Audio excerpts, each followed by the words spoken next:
Grace Henderson's trembling hand froze on the barn door latch, her breath catching as the stench hit her like a physical blow. What she found inside defied every principle of human decency she'd ever known. The massive Brahman bull, once magnificent, now reduced to a living skeleton, stood motionless in a cage barely large enough for a calf, his white coat stained brown with 4 years of accumulated filth that had hardened into a grotesque armor. Sarah Chen's camera captured every horrifying detail as she live-streamed to her 40,000 followers, her usual confident commentary replaced by stunned silence. "My God," whispered Sheriff Bradley, his weathered face pale as he recognized the animal. "That's Liberty, Martha's prize bull."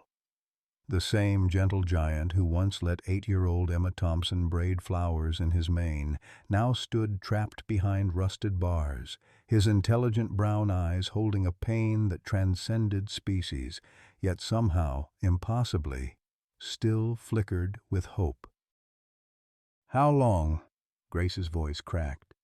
"4 years," came Earl Thompson's gravelly voice from the shadows. "4 years, without a single step into the light." Who could cage such nobility, and why? Leave a like and share your thoughts in the comments along with the city you're watching from now. Let's continue with the story. The Thompson family farm had once been the pride of Cedar County, Nebraska, 400 acres of rolling prairie where 3 generations had raised prize Brahman cattle under the endless Midwestern sky.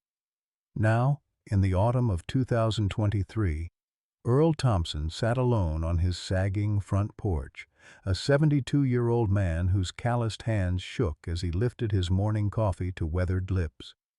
Earl's steel-gray eyes, once sharp as a hawk's, had dulled with the weight of unspeakable loss. 4 years ago this land had echoed with the laughter of his granddaughter Emma, a bright-eyed 8-year-old who believed every animal on the farm was her personal friend. She'd named the bull Liberty because she'd said with the wisdom that only children possess, "He's big and strong like America, Grandpa, and he keeps everyone safe." Martha Thompson, Earl's beloved wife of 38 years, had shared Emma's gentle nature. At 58, she'd possessed the rare gift of seeing the soul in every creature, from the barn cats to the massive Brahman bull who'd follow her around like an oversized puppy. The locals used to joke that Martha could charm a rattlesnake into singing hymns, but it was Liberty who'd captured her heart completely. She'd spent hours brushing his coat, whispering secrets that only he seemed to understand. 20 miles down Highway 83, Grace Henderson lived in quiet solitude in a modest 2-bedroom house that felt cavernous without the sound of children's voices. At 45, the retired veterinarian had devoted her life to healing animals, but she couldn't heal the rift that had torn her family apart. She was Martha's younger sister, a relationship that had soured over a bitter inheritance dispute 2 years before the accident that claimed everything. Grace's living room walls displayed framed photographs of happier times, Martha and her at county fairs, Emma's gap-toothed grin as she posed with prize-winning calves, and Liberty in his prime, over 1,800 pounds of gentle giant with a distinctive white star-shaped marking on his forehead. In the corner sat a box of unopened letters Martha had sent, Grace's pride too stubborn to read her sister's attempts at reconciliation. The accident had happened on October 26, 2019, during an unseasonably violent thunderstorm. Martha had been driving Emma to the state fair, Liberty secured in the livestock trailer behind their truck. The official report stated that hydroplaning on the rain-slicked highway had sent the vehicle into Willow Creek, but Earl knew better. He knew the real reason his family was gone, and he knew exactly who was to blame. Buck Wilson, Earl's 70-year-old neighbor and oldest friend, had watched the slow decay of the Thompson farm with growing concern. The proud man who'd once run the most successful cattle operation in 3 counties now barely managed to feed himself, let alone maintain his property. But Buck had discovered Earl's darkest secret 6 months ago, and the weight of that knowledge kept him awake most nights, wondering if silence made him complicit in something unforgivably cruel.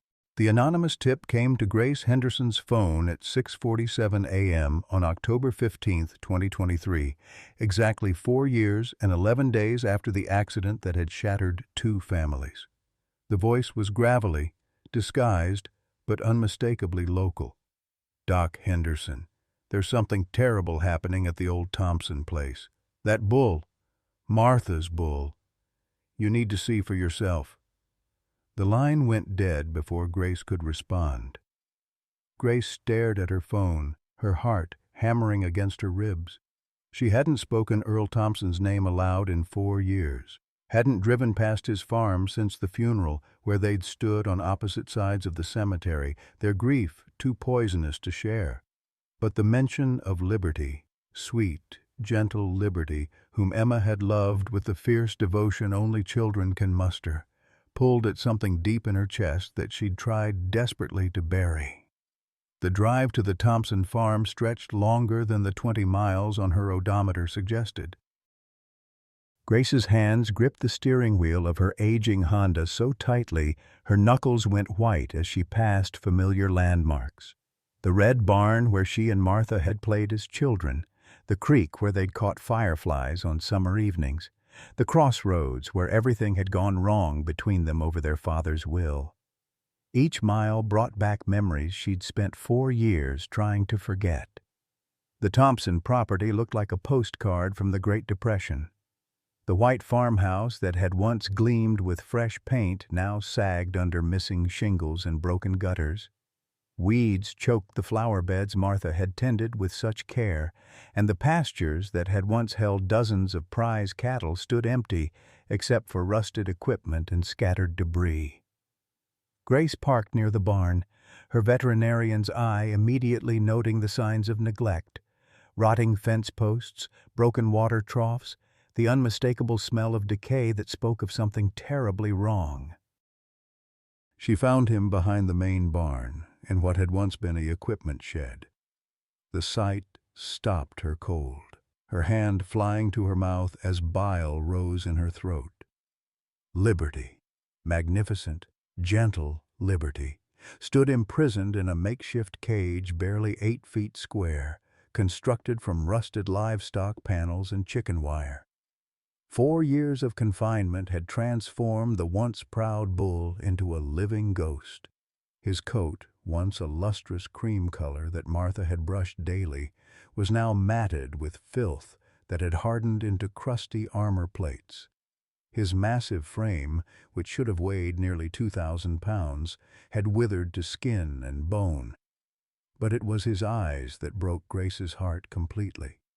Those intelligent brown eyes that had once sparkled with curiosity and affection now held a depth of suffering that seemed almost human. When he saw her approaching, Liberty lifted his great head with obvious effort, and Grace could swear she saw recognition flicker across his face. He tried to step toward her, but the cage was so small he could barely turn around. "What are you doing on my property?" The voice cracked like a whip across the morning air. Earl Thompson emerged from behind the barn, and Grace barely recognized the man who had once been her brother-in-law. At 72, he looked ancient, his once robust frame bent with grief and rage. In his weathered hands, he carried a shotgun that shook with the tremor of either fury or illness. "Earl," Grace managed, her voice barely above a whisper. "What have you done?" "What I should have done 4 years ago," Earl spat, raising the shotgun higher. "That animal killed my family. Now get off my land before I decide you're trespassing." Grace took a step back but didn't retreat. She was a veterinarian. She'd taken an oath to protect animals from suffering, and the sight of Liberty's condition ignited something fierce in her chest. "Earl, that's Martha's bull. Emma loved him like a pet." "You can't! Don't you dare say their names!" Earl's roar echoed across the empty farmyard, and several crows took flight from nearby fence posts.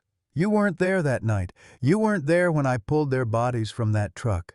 You weren't there when I had to tell Emma goodbye while she was still breathing because I couldn't save her fast enough. And where were you when we buried them, standing on the other side of the cemetery like we were strangers?" Grace felt tears burning her eyes, but she held her ground. "I was grieving too, Earl. Martha was my sister. Emma was nothing to you." Earl's voice broke on the words. "You hadn't spoken to Martha in 2 years before she died. 2 years. Because of what? Some stupid fight about Daddy's old farm? You threw away your family over money, and now you want to stand there and lecture me about that murdering bull?" Behind Earl, Liberty made a sound that was part moo, part whimper, a vocalization Grace had never heard from a bull before. It sounded heartbreakingly like grief. Grace drove home with shaking hands, Earl's words echoing in her mind like a curse she couldn't shake. The image of Liberty, once so proud and strong, now reduced to a shadow of himself, burned behind her eyelids every time she blinked.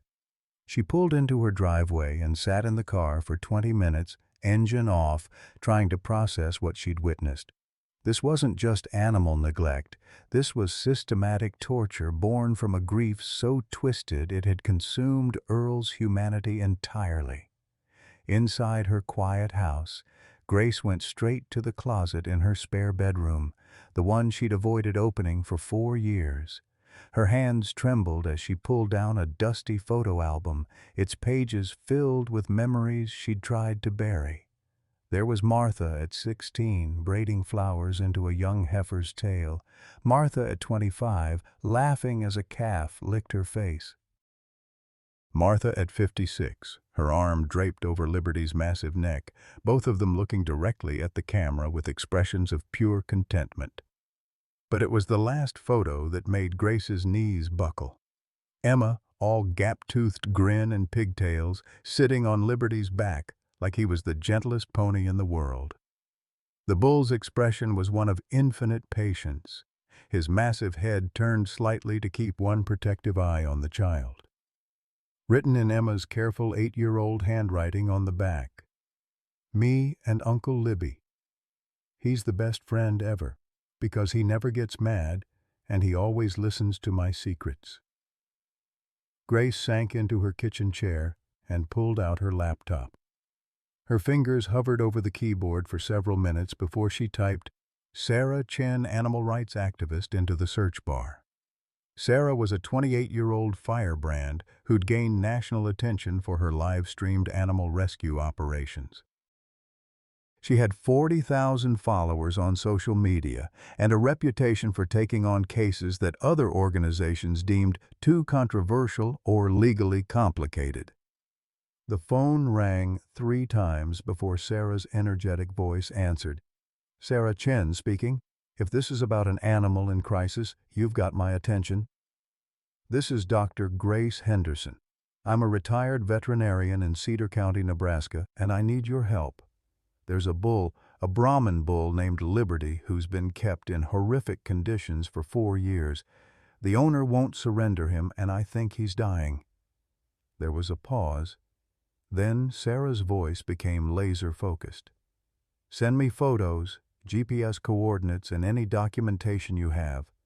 If what you're telling me is true, we can have a rescue team there within 48 hours. But I need to warn you, once we go public with this, there's no turning back." "Are you prepared for that level of attention?"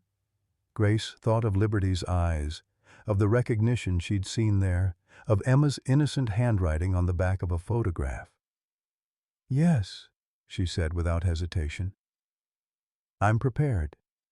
Meanwhile, 20 miles away, Earl Thompson sat in his darkened living room, a half-empty bottle of bourbon on the table beside Martha's photograph. The confrontation with Grace had stirred up memories he'd spent 4 years drowning in alcohol and rage. He picked up the photo with shaking fingers. Martha in her Sunday dress, Emma on her lap, both of them laughing at something outside the camera's frame.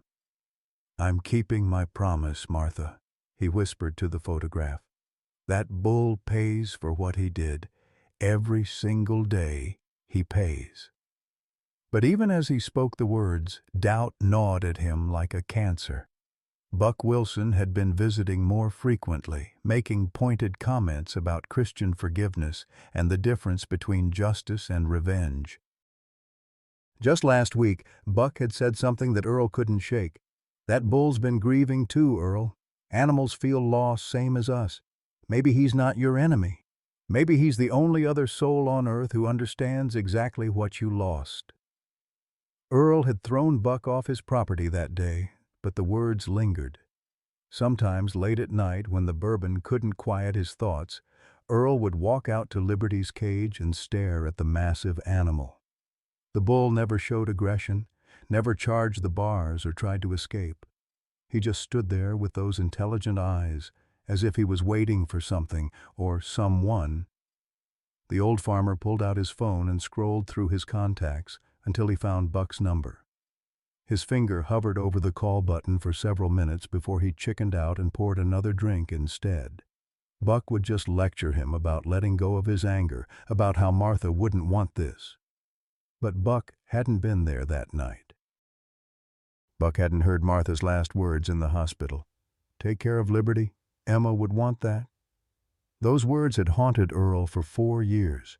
In his twisted logic, he was taking care of Liberty, keeping him alive when any reasonable person would have put him down. It wasn't Earl's fault that taking care had become making him suffer. Sometimes Earl convinced himself that Liberty's daily misery was justice for the lives lost. Other times, usually when the bourbon wore off and dawn broke gray over the Nebraska plains, Earl wondered if he'd become the very monster he'd always sworn never to be. The next morning, Grace's phone buzzed with a text from Sarah Chen.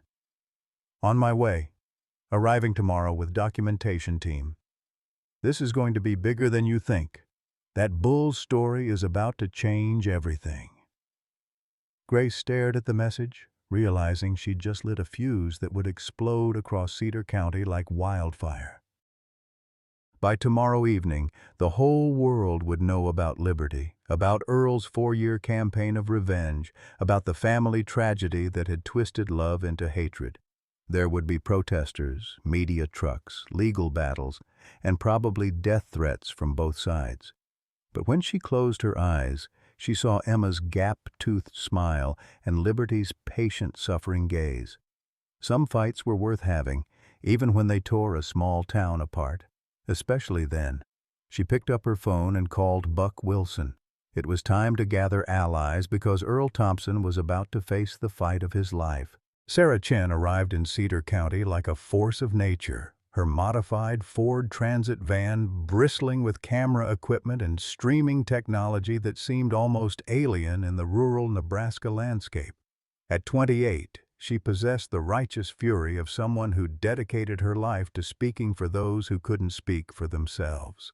Her first glimpse of Liberty through her professional-grade camera lens made her stop mid-sentence during what was supposed to be an introductory live stream to her 40,000 followers. "Jesus Christ," she whispered, forgetting she was broadcasting live. The comment section exploded with shock and outrage as viewers got their first look at the massive Brahman bull confined in conditions that would have been criminal for a dog, let alone an animal of Liberty's size and intelligence.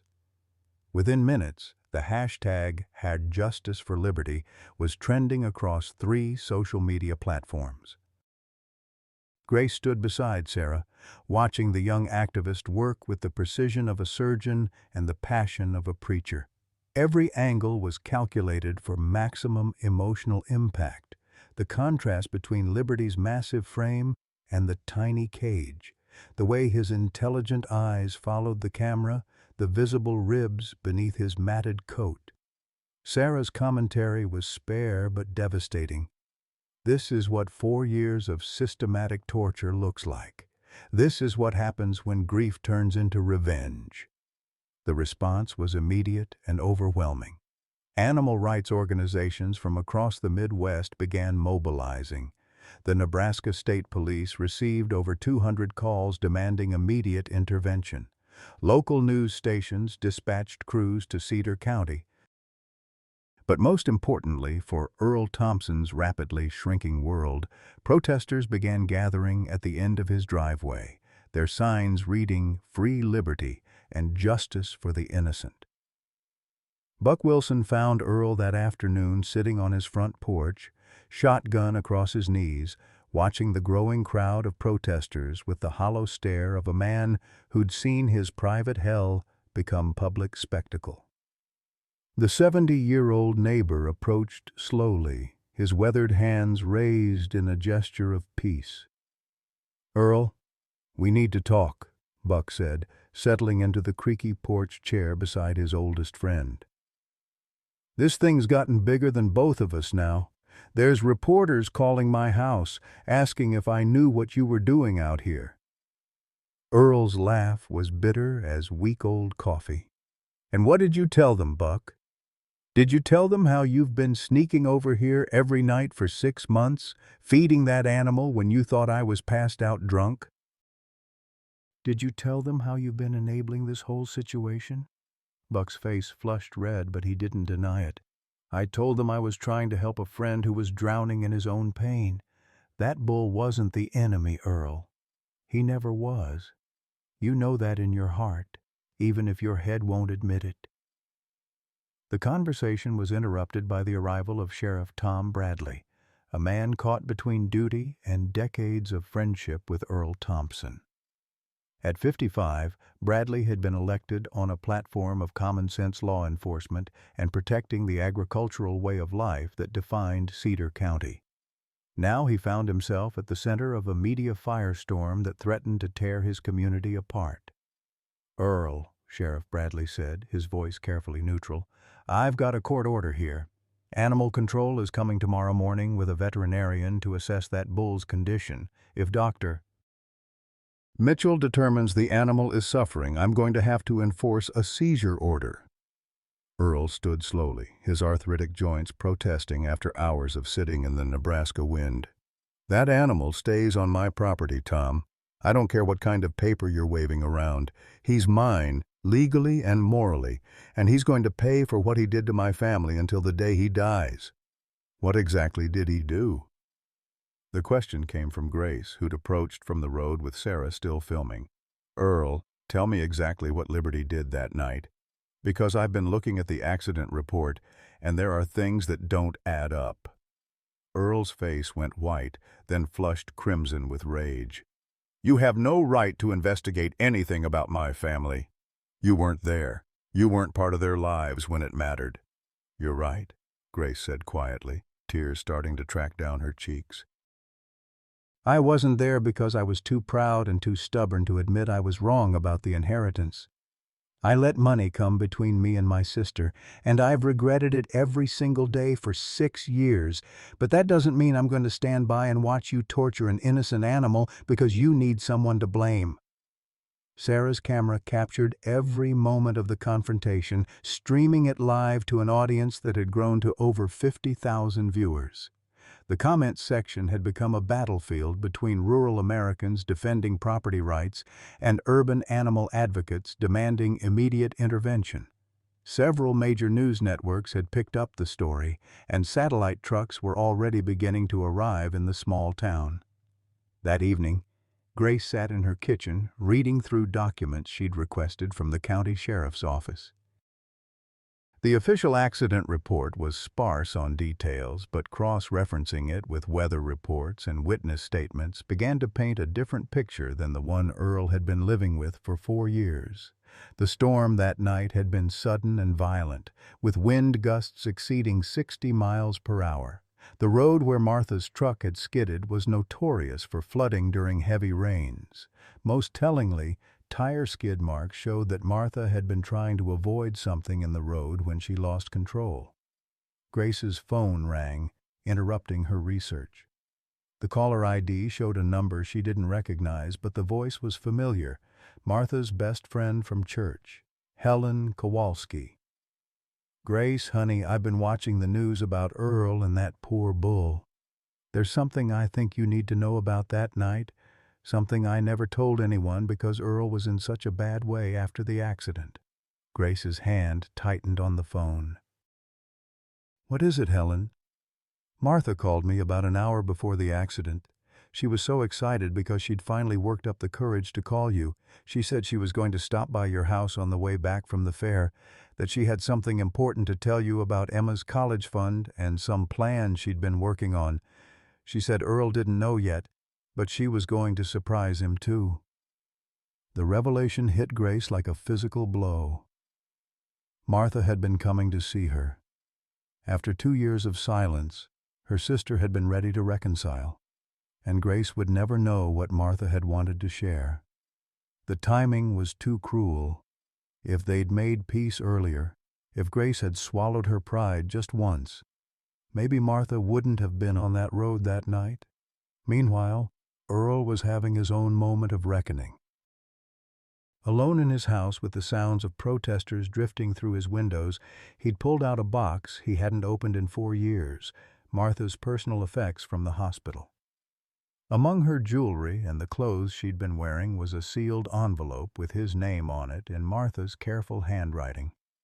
He'd given it to the police unopened, too broken to read anything that night, and had forgotten about it until now. With shaking hands, Earl tore open the envelope. Inside was a single sheet of paper covered in Martha's writing, dated the morning of the accident. "My dearest Earl, if you're reading this, then something has happened to me, and I pray to God you and Emma are safe. I've been thinking about mortality lately. Maybe it's turning 58, or maybe it's watching Emma grow up so fast. I want you to know that our life together has been the greatest blessing I could have asked for.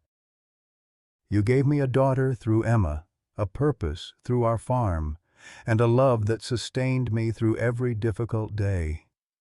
I also want you to know that I've been secretly putting money aside for Emma's college fund, and I've been talking to Grace about starting an animal sanctuary together. I know you two haven't always seen eye to eye about my sister, but she's family, and family finds a way to forgive. Emma adores Liberty so much, and Grace has always had such a gift with animals. I think they could create something beautiful together, something that would honor our love of this land and these creatures. If something happens to me, please don't let grief make you forget who you are. You're the kindest man I've ever known, Earl Thompson.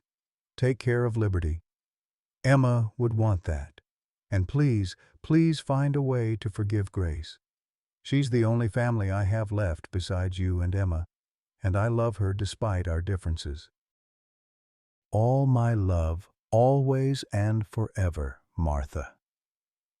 Earl read the letter 3 times before it truly sank in. Martha had been planning reconciliation. She'd been planning a future that included Grace, included Liberty, included hope, instead of the endless cycle of blame and rage that had consumed him for 4 years. She'd known she might die. Somehow, she'd known, and she'd spent her last conscious moments trying to build bridges instead of walls. For the first time in 4 years, Earl Thompson wept not from anger or self-pity, but from shame. He'd taken Martha's dying wish and twisted it into something she would have found horrifying. He'd become a stranger to himself, a cruel man who tortured innocent animals and drove away anyone who tried to help. Outside, Liberty stood in his cage under the Nebraska stars, the same stars that had watched over him during 4 years of imprisonment. His massive head was lifted toward the house, as if he could sense the change in the emotional atmosphere. And for the first time in months, the sounds coming from Earl's house weren't the angry mutterings of a bitter drunk, but the deep, wrenching sobs of a man finally allowing himself to feel the full weight of his loss. Tomorrow would bring more protesters, more media attention, more legal challenges. But tonight, in the darkness of a Nebraska farmhouse, Earl Thompson was finally beginning to remember who he used to be before grief had made him a monster. The media circus descended on Cedar County like a plague of locusts, transforming the quiet farming community into a battleground of competing ideologies and camera crews. By dawn on October 26th, exactly 4 years after the accident that had started it all, satellite trucks lined Highway 83, their towering antennas reaching toward a gray Nebraska sky that seemed to mirror the somber mood settling over the Thompson farm. Sarah Chen had worked through the night, coordinating with animal rights organizations across the Midwest while maintaining a constant live stream that now had over 100,000 viewers. Her follower count had tripled in less than 48 hours, but the young activist felt no satisfaction in her viral success.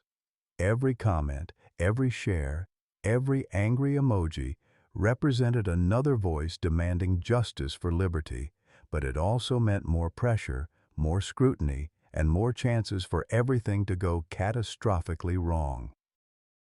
"The court order is valid," Sheriff Bradley announced to the growing crowd of protesters, reporters, and curiosity seekers who had gathered at the end of Earl's driveway.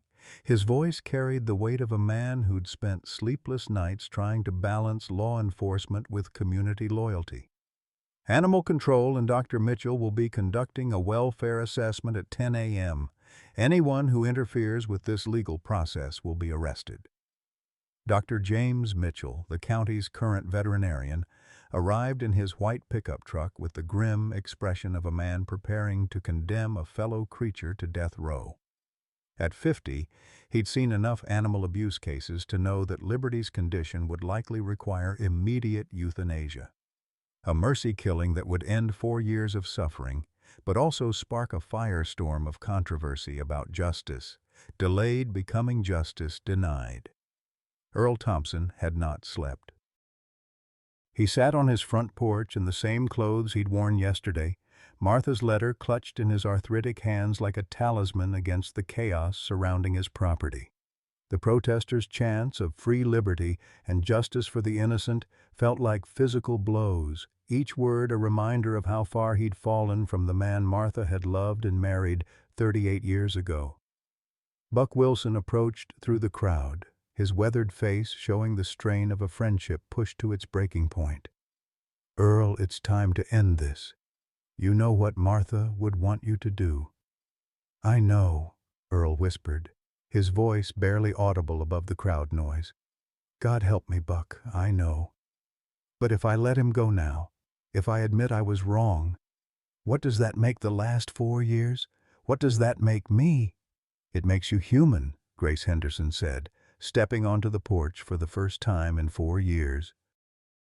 Her presence sent a ripple of tension through the crowd as cameras swiveled to capture this family reunion played out under public scrutiny.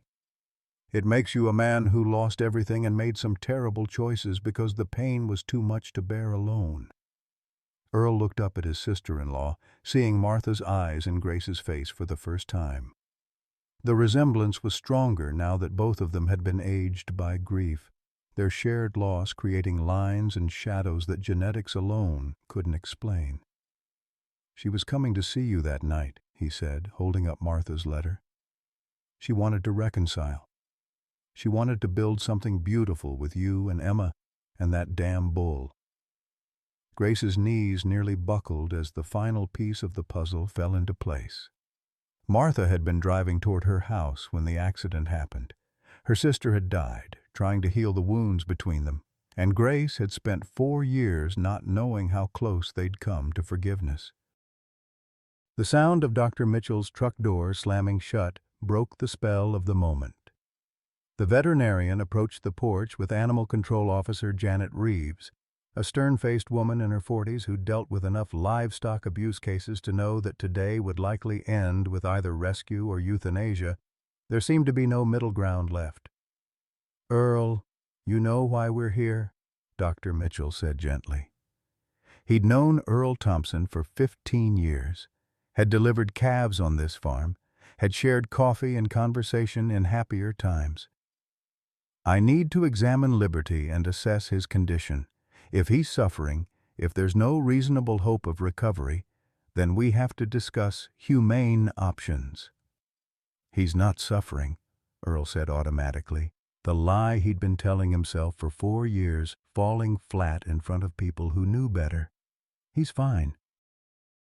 He's paying for what he did. What exactly did he do?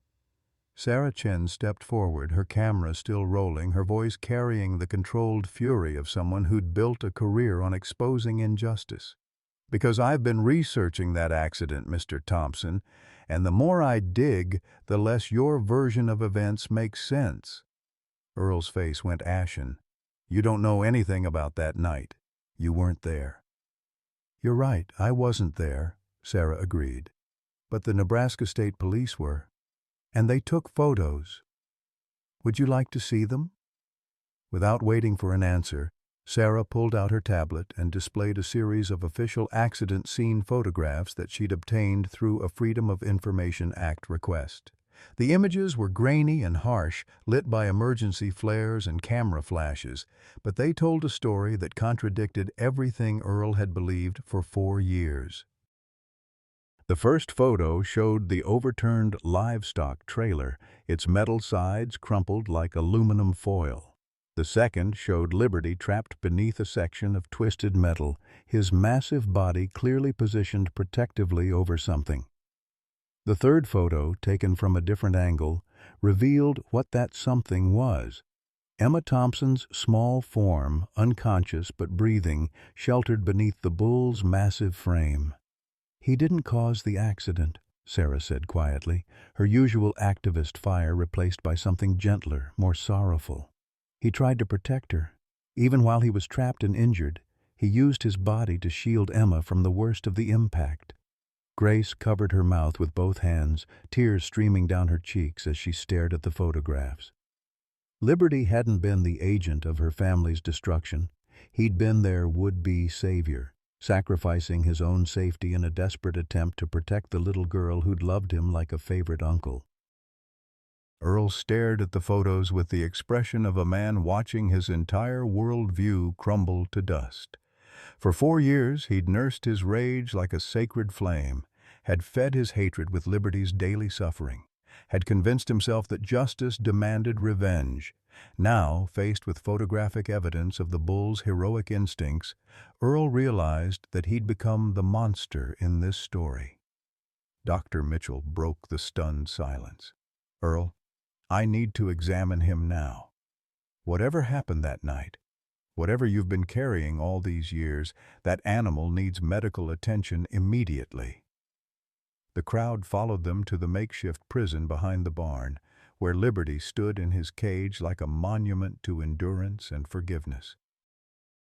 When he saw the approaching humans, the great bull lifted his head with obvious effort, his intelligent brown eyes focusing on Earl with an expression that held no hatred, no resentment, only a profound, patient sadness that seemed to encompass all the suffering in the world. Dr. Mitchell's examination was thorough and heartbreaking. 4 years of confinement had taken a devastating toll. Muscle atrophy, severe malnutrition, infected sores from lying in his own waste, and signs of psychological trauma that manifested in repetitive behaviors common to animals driven to the edge of madness by isolation and abuse. He's dying, Dr. Mitchell announced to the hushed crowd. Slowly, painfully, but dying nonetheless. His body is shutting down from prolonged stress and malnutrition. Even with immediate veterinary intervention, his prognosis is... He paused, choosing his words carefully. His prognosis is guarded at best. Earl Thompson stood before Liberty's cage, staring into the eyes of the animal he'd tortured for 4 years in the name of his dead family. The bull looked back at him with infinite patience, the same expression he'd worn when Emma had braided flowers in his mane, the same gentle acceptance he'd shown when Martha had whispered her secrets into his ear during evening brushings. "I'm sorry," Earl whispered, the words barely audible above the October wind. "Oh God, I'm so sorry."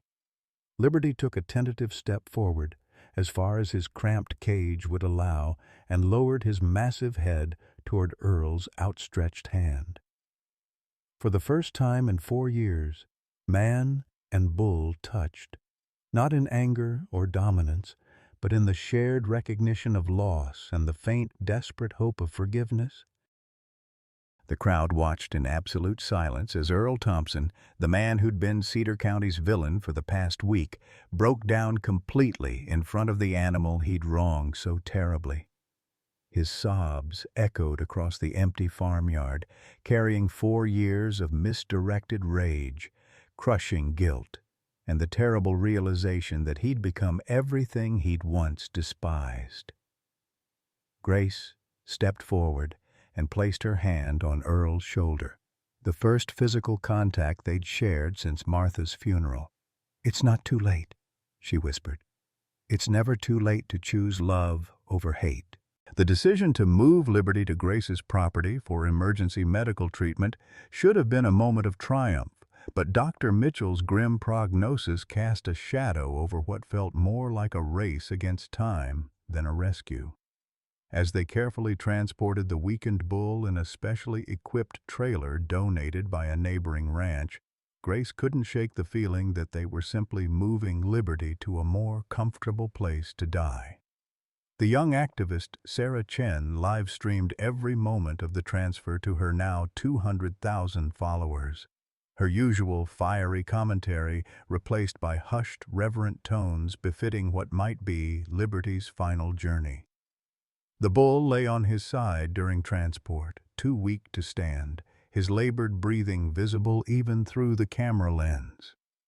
Comments flooded in from around the world, prayers in dozens of languages, donations to veterinary funds, and angry demands for Earl Thompson's prosecution. Grace's modest farm, which had sat largely unused since her retirement, suddenly buzzed with activity as volunteers worked to construct a proper recovery facility. Local contractors donated materials and labor, transforming her old horse barn into a state-of-the-art medical facility, complete with specialized flooring, infrared heating lamps, and around-the-clock monitoring equipment. It was as if the entire community was trying to atone for 4 years of collective silence through frenzied charitable action. But Liberty was dying, and everyone knew it. Dr. Mitchell worked tirelessly for 3 days straight, administering IV fluids, antibiotics, and pain medication while monitoring vital signs that remained stubbornly weak.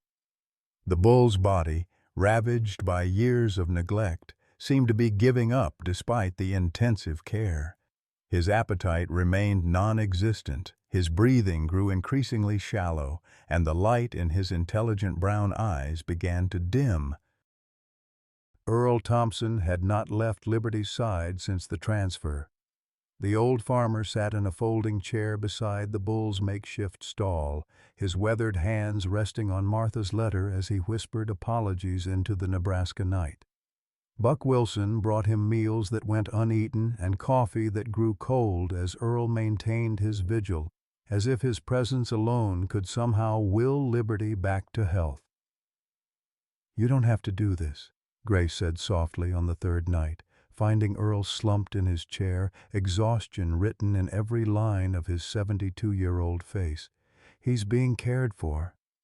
You should go home, get some rest." Earl looked up at her with hollow eyes. "I can't leave him again. Not after what I did. If he dies, if I lose him too, then Martha and Emma died for nothing. Their last gift to me was asking me to take care of him, and I turned it into 4 years of torture. I can't live with that, and I can't die with that on my soul." It was then that Liberty raised his great head for the first time in 2 days. His movement was slow, painful, but deliberate as he turned to look directly at Earl. The bull's eyes, though clouded with illness, held a spark of something that made Grace catch her breath. Not just recognition, but what appeared to be understanding, perhaps even forgiveness. Liberty struggled to his feet, his massive frame swaying with the effort. Dr. Mitchell rushed forward, concerned that the bull might collapse and injure himself further, but Liberty's movement was purposeful. Step by agonizing step, he approached Earl's chair until his great head was close enough to rest against the old farmer's shoulder. Earl broke down completely then, his arms wrapping around Liberty's neck as 4 years of suppressed grief poured out of him. "I'm sorry, boy. I'm so damn sorry. They loved you so much, and I let my pain turn me into something they wouldn't recognize, something they'd be ashamed of." Sarah's camera captured every moment, but for once, the young activist seemed to forget about her audience. Tears streamed down her face as she watched the reunion between man and bull, two survivors of the same tragedy finally finding a way to grieve together instead of in isolation. The live stream comments exploded with heart emojis and messages of hope, but the moment felt too sacred for social media metrics. Dr. Mitchell checked Liberty's vital signs and found something miraculous. For the first time since the rescue, the bull's heart rate had stabilized, his breathing had deepened, and he was showing signs of genuine alertness. It was as if the emotional breakthrough had triggered some physiological response that medical intervention alone couldn't achieve. "Animals understand more than we give them credit for," the veterinarian murmured to Grace as they watched Earl and Liberty together. "Sometimes healing isn't just about medicine. Sometimes it's about forgiveness." But the improvement proved tragically temporary. By morning, Liberty had weakened again, his brief rally revealing itself to be what veterinarians call a final surge, the last burst of energy that dying animals sometimes experience before their bodies surrender completely. Dr. Mitchell's expression grew increasingly grave as he monitored Liberty's declining condition. The news that Liberty was dying spread through Cedar County like wildfire. Despite the early morning hour, people began gathering at Grace's farm, not protesters this time, but neighbors, friends, and strangers who'd been following the story online. They came with flowers, homemade signs, and children's drawings of bulls running free in green pastures. It was as if the entire community had collectively decided that Liberty should not die alone. Emma's former classmates, now 12 years old, organized a vigil in the local school parking lot. Martha's church held a special prayer service. Even the protesters who'd been demanding Earl's prosecution seemed to understand that this moment transcended anger and activism. It was about witnessing the end of a story that had gripped the nation's attention and broken countless hearts. Earl never left Liberty's side during those final hours. He talked to the dying bull about Emma's dreams of becoming a veterinarian, about Martha's plans for the animal sanctuary, about the college fund that had been sitting untouched in a bank account for 4 years because Earl couldn't bear to think about futures that his granddaughter would never see. "She had it all figured out, you know," Earl whispered to Liberty as the bull's breathing grew more labored. "Emma did. She wanted to use her college money to buy land next to Grace's place, expand it into a real sanctuary. She said you could be the official greeter, welcoming all the scared animals and showing them it was safe to trust humans again. She believed you were magic, boy. She believed you could heal anything with enough love and patience." Liberty turned his head toward Earl one final time, and for just a moment his eyes cleared completely. In that gaze, Earl saw not accusation or pain, but something that looked remarkably like peace.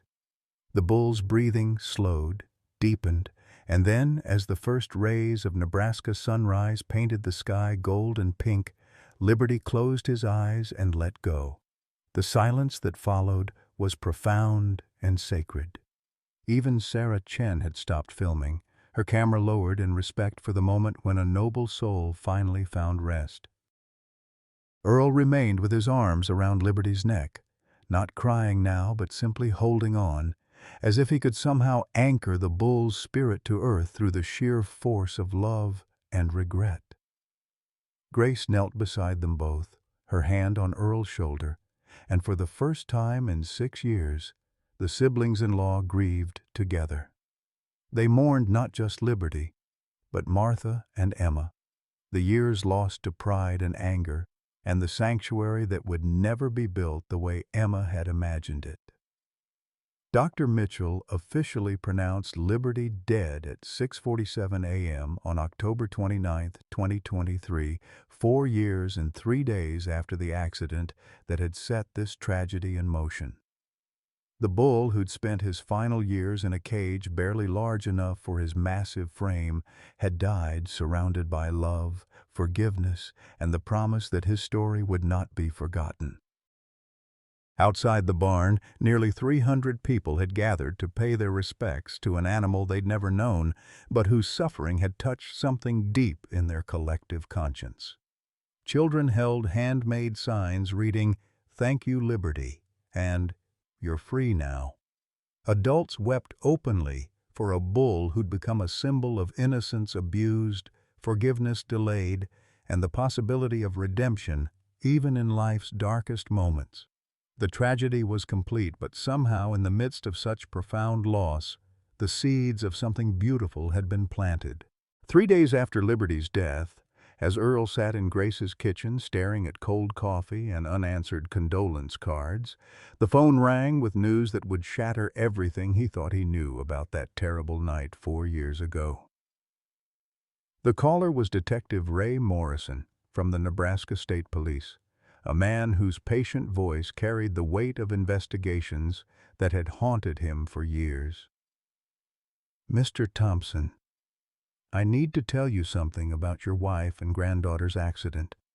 Something we couldn't piece together until now, when all this media attention brought new witnesses forward." Earl's hand trembled as he gripped the phone. Grace, who'd been making breakfast neither of them would eat, froze at the kitchen counter, sensing that their world was about to shift again. "There was another vehicle that night," Detective Morrison continued. "A drunk driver in a stolen pickup truck running without headlights in that storm. Martha swerved to avoid him. That's what caused her to lose control. The skid marks we found weren't from panic or inexperience. They were from a mother trying to save her family from someone else's recklessness." Earl's coffee cup slipped from nerveless fingers, shattering on the linoleum floor in a spray of ceramic and cold liquid.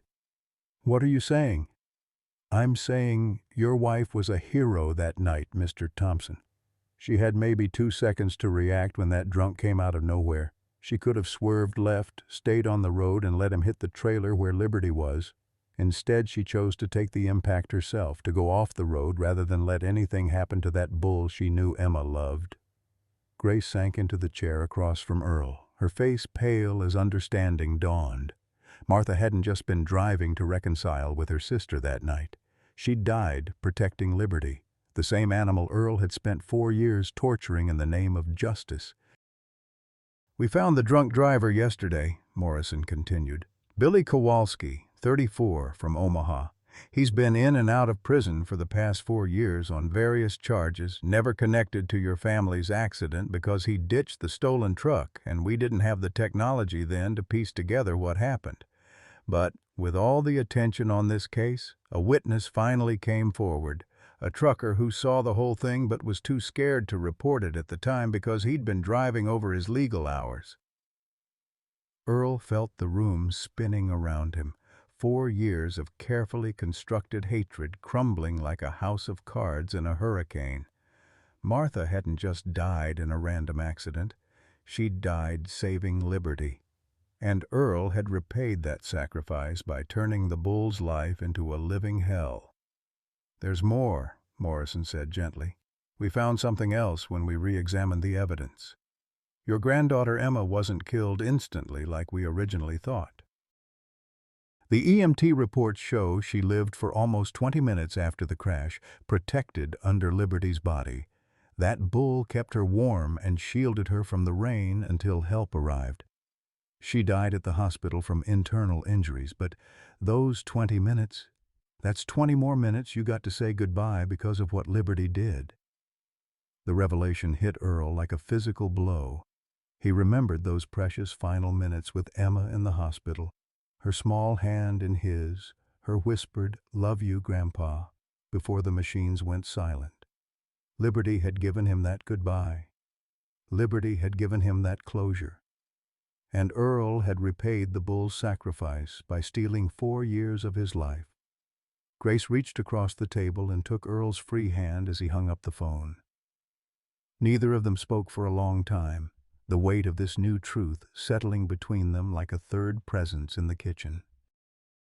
Outside, reporters were still camped at the end of Grace's driveway, waiting for statements about Liberty's death, but their questions seemed meaningless now in the face of such a profound reversal of everything they'd believed. It was Buck Wilson who finally broke their stunned silence, arriving an hour later with a manila envelope that he placed on the kitchen table with the solemnity of a man delivering evidence at a trial. "Earl, there's something else you need to see. Something I should have shown you years ago, but I thought it would make your pain worse."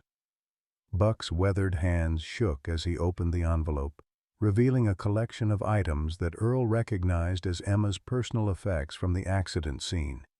Things too damaged to return to the family, too precious to throw away. Among Emma's broken toys and muddy clothes was a small digital camera, the kind children use to take pictures of their pets and friends. Buck had spent the past 3 days working with a computer specialist to recover data from the damaged memory card, hoping to find something that might bring Earl peace. What they'd found instead was something miraculous. The last video on Emma's camera had been recorded during the drive to the state fair, just minutes before the accident. 8-year-old Emma had been filming Liberty in the trailer behind them, chattering excitedly about the competition they were going to enter. But it was her final words, spoken seconds before impact, that made Earl's heart stop completely. "Don't worry, Uncle Libby," Emma's voice said from beyond the grave, tinny but clear through the camera's small speaker. "Grandma Martha says we might hit some bumps, but you're the bravest bull in the whole world. If anything bad happens, I know you'll take care of us." The video cut off abruptly as the truck left the road, but Emma's faith in Liberty's protective nature was preserved forever in digital memory. She'd trusted the bull completely, and Liberty had done everything in his power to honor that trust, even at the cost of his own safety and ultimately his own life. Earl stared at the small camera screen long after the video ended, tears streaming down his face, as he finally understood the full scope of his mistake. He'd taken the animal his granddaughter loved most in the world and transformed him into a victim of Earl's own inability to process grief. He'd punished Liberty for surviving when Emma couldn't, when the truth was that Liberty had used every ounce of his strength to try to save her. "She knew," Earl whispered. Somehow, Emma knew that if anything happened, Liberty would protect them. And he did. "He tried so hard to save them both." Grace nodded, tears falling onto Martha's letter, which still lay spread on the table between them. "Martha knew, too. That's why her last request was for you to take care of him. She knew what he'd done for them." The full weight of Earl's actions crashed down on him then, not just the 4 years of imprisonment and neglect he'd inflicted on Liberty, but the betrayal of Martha's dying wish, the dishonoring of Emma's trust, and the squandering of a second chance at redemption that few people ever receive. But there was something else in Emma's recovered belongings that would provide the final piece of the puzzle. Hidden in her jacket pocket was a folded piece of paper, protected from the weather by a plastic sandwich bag. Written in her careful 8-year-old handwriting was a letter addressed to Grandpa Earl, if I die. "Dear Grandpa, if you are reading this, then something bad happened and I am not alive anymore. But don't be sad, because I will be with Jesus and I will watch over you and Uncle Libby. Please don't blame Uncle Libby if something happens to me, because he is good and he loves our family." I wrote down some ideas for the animal place that Grandma Martha and Aunt Grace want to make. Uncle Libby should be the first animal there because he is the gentlest giant in the world. I love you more than all the stars in the sky. Your granddaughter forever, Emma Thompson. Attached to the letter were Emma's crayon drawings of her imagined animal sanctuary, crude but detailed sketches showing Liberty in a green pasture surrounded by rescued horses, dogs, cats, and other farm animals. In every picture, the great bull wore a flower crown and had children climbing on his back, his patient expression captured perfectly by an 8-year-old's artistic vision. Earl held his granddaughter's letter and her pictures, finally understanding that Emma hadn't just loved Liberty. She'd seen him as the cornerstone of a dream that could have honored their family's legacy while helping other animals in need. Instead of building that dream, Earl had spent 4 years destroying the very foundation Emma had chosen for it.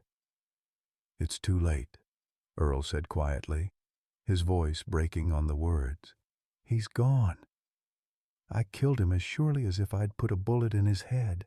I took Emma's dream and I turned it into a nightmare."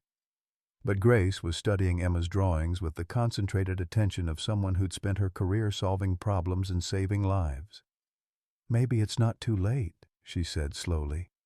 "Maybe this isn't the end of the story. Maybe it's the beginning." Outside, the reporters waited for their next soundbite.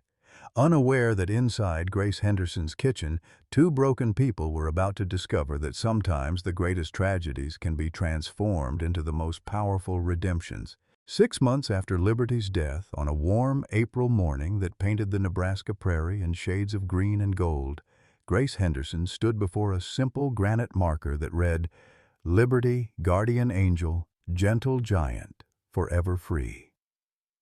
The stone sat at the entrance to what had once been her modest horse farm and was now the Thompson-Henderson Animal Sanctuary, a 40-acre haven for abused and abandoned animals that had grown beyond anyone's wildest dreams.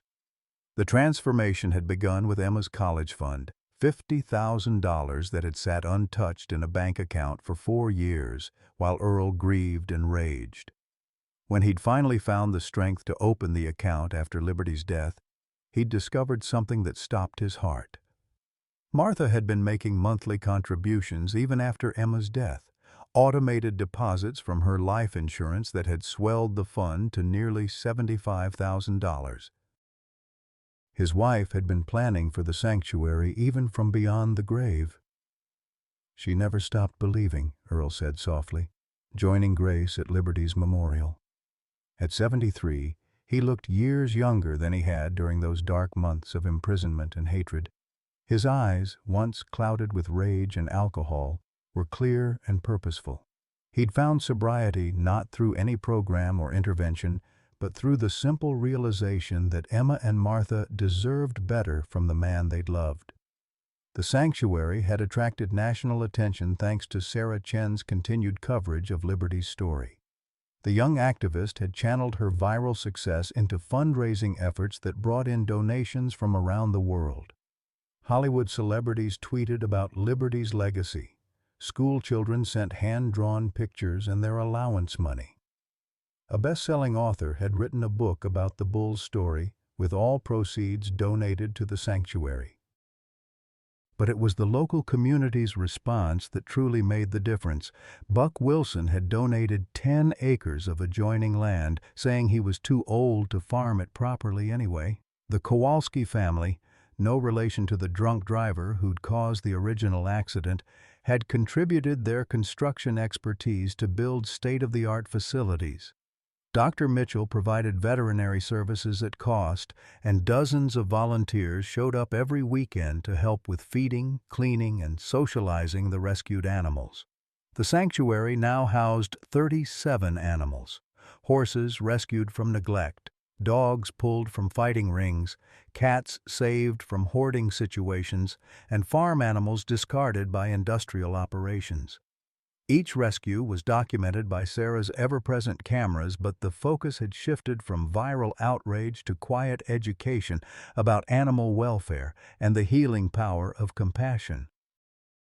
Earl had moved into Grace's guest house permanently, not out of romantic interest, but from the deep friendship that had grown between two people who'd learned to grieve together instead of in isolation. They worked side by side every day, their shared purpose filling the holes that loss had carved in their hearts. Earl's expertise with large animals proved invaluable, while Grace's veterinary background ensured that every creature received proper medical care. The centerpiece of the sanctuary was the Liberty Memorial Garden, a peaceful space where visitors could sit among native wildflowers and read about the bull who'd inspired so much change. Emma's crayon drawings had been professionally framed and displayed in the visitor center, alongside photos of Liberty from his prime and testimonials from the thousands of people whose lives had been touched by his story. But the most powerful element of the memorial was Earl's own words, engraved on a bronze plaque beside Liberty's grave. "I spent 4 years punishing an innocent animal for surviving when my family couldn't. Liberty taught me that love isn't about holding on to pain. It's about choosing to honor those we've lost by doing better, by being better, by refusing to let grief turn us into people they wouldn't recognize." The sanctuary's first major success story had been Miracle, a young Brahman bull calf who'd been found abandoned and malnourished on a roadside.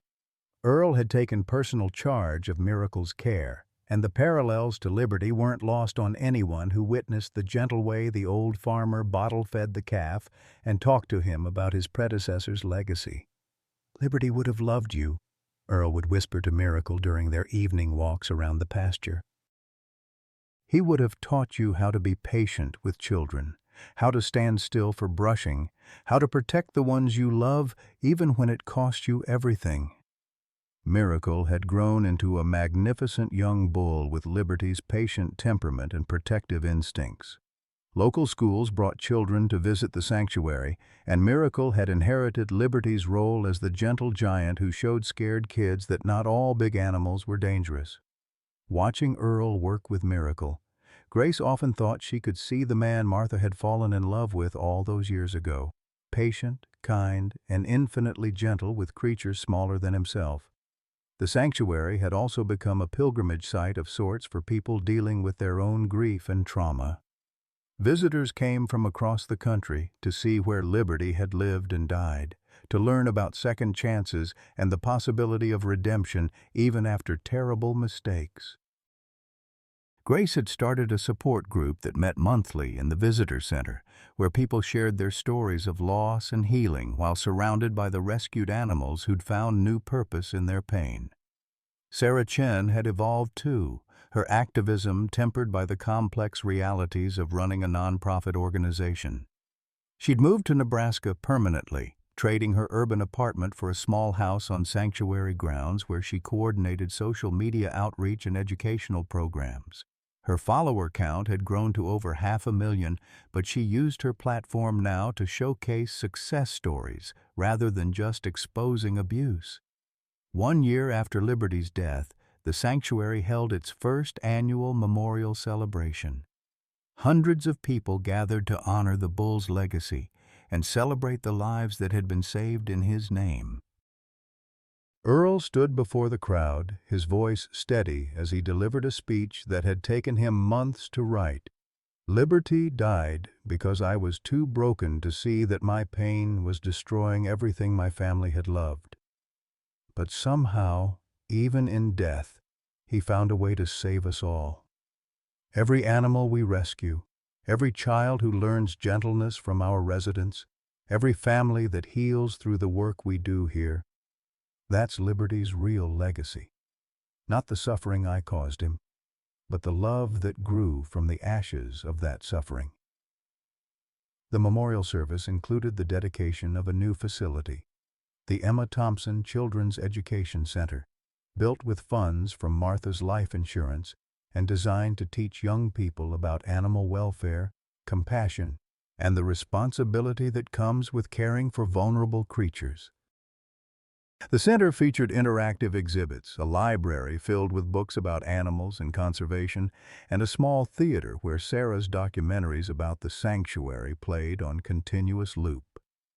As the sun set over the Nebraska prairie that evening, Grace found Earl sitting beside Liberty's grave, just as he did every night before bed. The ritual had become his way of processing the day's events, of sharing his hopes and struggles with the friend he'd wronged so terribly and lost so completely. "I saved another one today," Earl told the headstone, his voice carrying across the peaceful pasture where Miracle and the other animals grazed in the gathering twilight.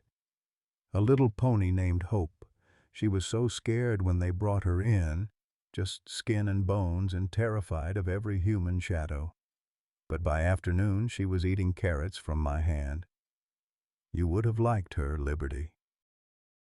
She's got your eyes, dark and intelligent and full of forgiveness I don't deserve."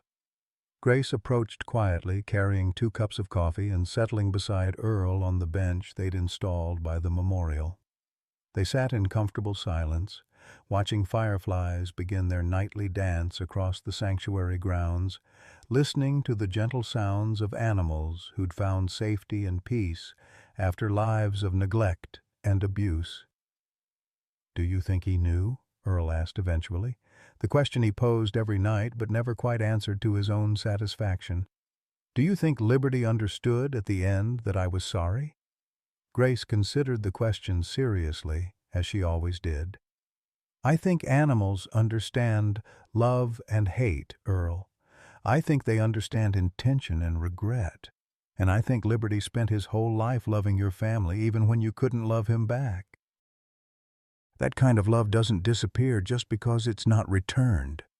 As if summoned by their conversation, Miracle appeared at the pasture fence, his massive head reaching over the rails to nuzzle Earl's shoulder with the same gentle affection Liberty had once shown Emma. The young bull had never met his predecessor, but somehow he'd inherited Liberty's gift for sensing when the humans around him needed comfort. Earl reached up to stroke Miracle's forehead, finding peace in the simple act of caring for an animal who trusted him completely despite humanity's capacity for cruelty.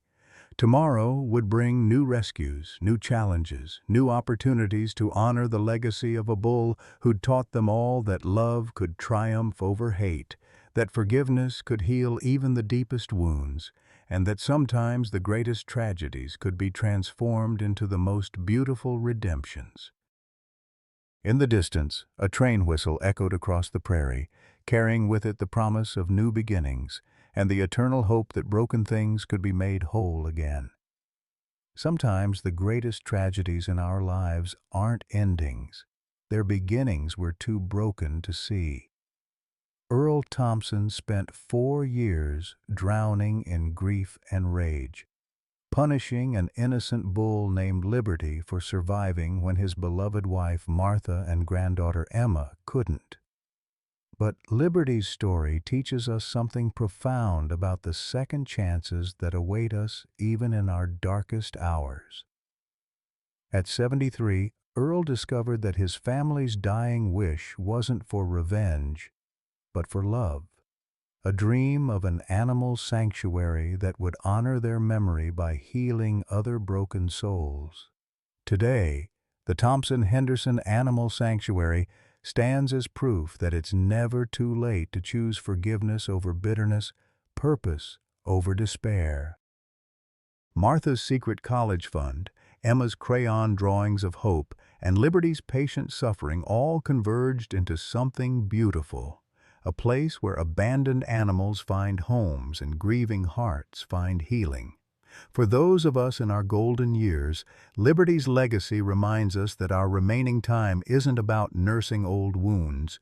It's about planting seeds of love that will grow long after we're gone.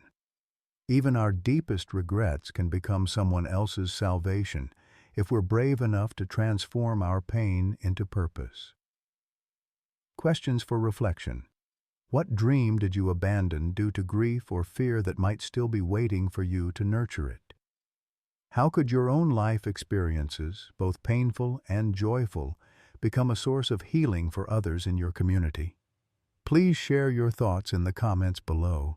Your story might be exactly what someone else needs to hear today.